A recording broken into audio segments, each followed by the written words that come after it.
En commun le même amour pour un certain cinéma, une sorte d'idéal artistique que certains jugent à tort dépassé, avec en particulier une affection spéciale pour celui qui fut un des ténors de cet âge d'or, et nous célébrons aujourd'hui le centenaire. Un peu en retard d'ailleurs, espérons qu'il ne nous en voudra pas, et de là où il peut se trouver.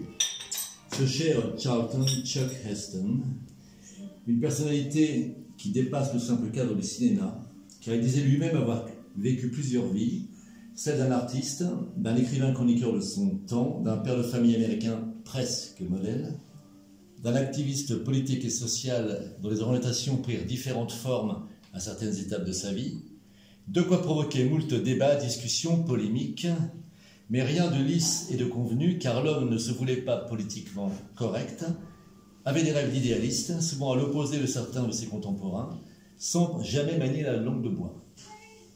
Il était donc capable d'excès et d'erreurs, mais il avait l'élégance du prince de savoir les reconnaître, avec toujours le respect des autres, sans couper jamais le dialogue avec ses contradicteurs, même les plus violents à son égard.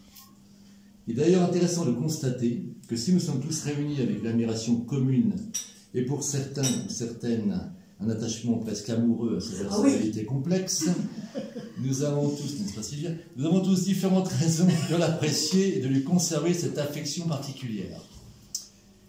Pour certains, l'admiration et l'estime vont principalement au comédien et à son travail d'artiste, sur plusieurs décennies. Pour d'autres, il peut s'agir d'une émotion adolescente qui a perduré au fil des ans. Pour d'autres encore, il y a le respect pour ses convictions humanistes ou pour ses choix éthiques et même politiques selon les périodes que nous préférons de son histoire. Ce qui autorise de nombreuses vues divergentes, mais toujours amicales, et qui ne sont jamais les mêmes d'une personne à l'autre. Cet ami de Baldwin, Miller, Luther King, Wells aurait apprécié cette diversité d'opinions, cette capacité à échanger sans être d'accord sur tout, et qu'il se serait même réjoui, et c'est finalement peut-être le plus bel hommage que l'on puisse lui rendre, à l'occasion de cette réunion de passionnés pour célébrer dans la joie le centenaire d'un homme vraiment pas comme les autres. Voilà.